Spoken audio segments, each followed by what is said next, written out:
भगवान आपको स्वीकार करना चाहते हैं तो सबसे पहला झंडी किस रूप में दिखाते हैं? तो कहा शंकर भगवान स्वयं आपके स्वप्न में आकर, शंकर भगवान आपके स्वप्न में आकर आपको दर्शन भी देते हैं। और कोई कोई शिव भक्त ऐसा होता है कि उसको स्वप्न में भी शिव के भक्त के मुख से, जब स्वप्न में भी ब्रह्म मुहूर्त में कथा सुनने का स्वप्न दिखना चालू हो जाए कि मुझे कोई कथा सुना रहा है, शिव पुराण सुन रही हूं, शंकर बैठे हैं, उनका दर्शन कर रही हूं, तो समझ लेना कि शिव तुझे अब दुख से दूर करना प्रारंभ करना चाह रहा है, तुझे दुख में करना।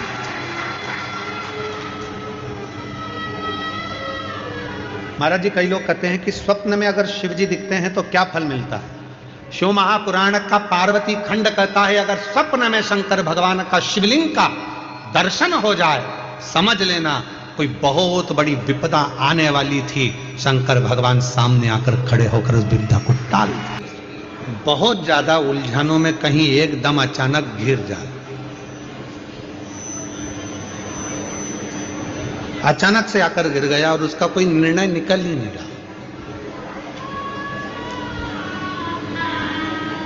वो निर्णय निकल ही नहीं रहा है, बिल्कुल इतनी अड़चन में फंस गया, इतनी अड़चन में फंस गया कि चारों तरफ से ऐसा लग रहा है कि अब तो कोई निर्णय निकल ही नहीं रहा, अब तो मर जाऊं तो अच्छा।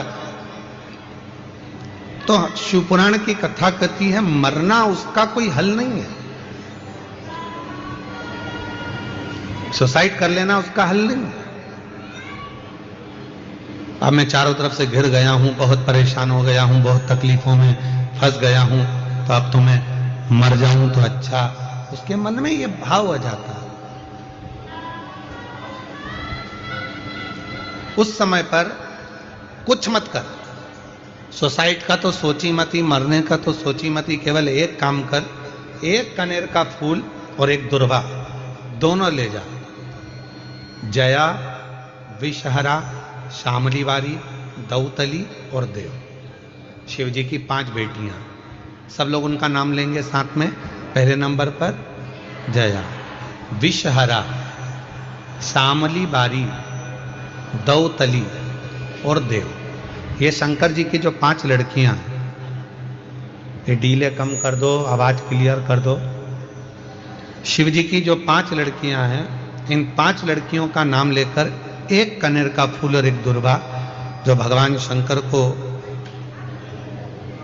उत्तर की ओर मुख कर कर शिवलिंग पर समर्पित कर देता है, और एक लोटा जल धीरे धीरे शंकर भगवान को अपने मन की कामना कर कर, जिस उलझन में वो फंसा हुआ है, जिस व्याधि में वो फंसा हुआ है, जिस तकलीफ में वो फंसा हुआ है, उसका स्मरण करते करते वो शिव जी से अपने मन की बात कहते कहते अगर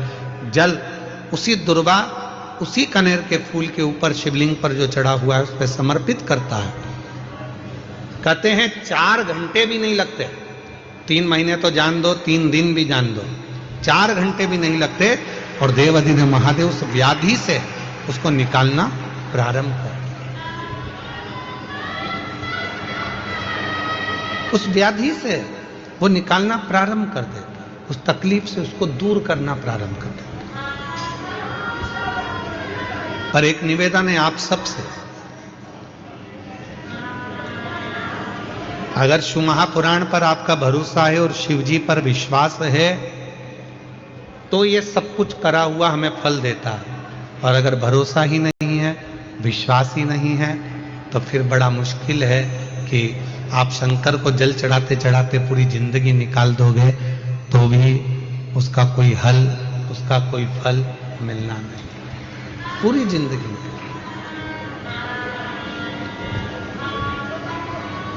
आप दिल से उसको निवेदन करो, प्रार्थना। याद रखना ये जरूर आप में श्रेष्ठता है कि आपके माता पिता जरूर भगवान शंकर के उपासक रहे होंगे, जो इनकी भक्ति आपके हृदय में आपको प्राप्त हो। जन्म के अच्छे कर्म मुझे बाबा तेरा जहाँ सारी दुनिया झुकती है, जहाँ सारी दुनिया झुकती है, मुझे वो आली दरबार मिला, दरबार। जब कोई चंदन की 3 लाइन भगवान शंकर के शिवलिंग पर खींचता है, शंकर उसका हाथ पकड़कर उसका भाग्य लिखना प्रारंभ कर देते हैं। शिव भाग्य। अब कई लोग कहते हैं कि हम एहसान कर रहे हैं, हम मंदिर जाते हैं, शंकर का श्रृंगार करते हैं, शिव जी के मंदिर में जाकर शंकर जी को त्रिपुंड लगाते हैं। नहीं, आप बच्चे हो, आपको हाथ में कलम पकड़ा दी गई है और आपको लिखना नहीं आता,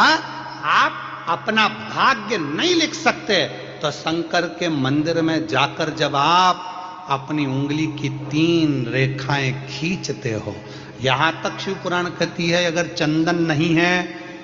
अबीर नहीं है,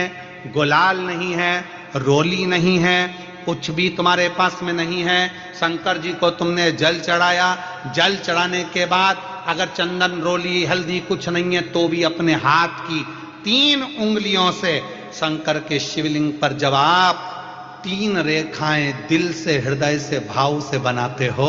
तो भी शंकर भगवान हाथ पकड़कर तुम्हारे भाग्य की रेखा बनाना प्रारंभ कर देगा। भाग्य की रेखा, भाग्य की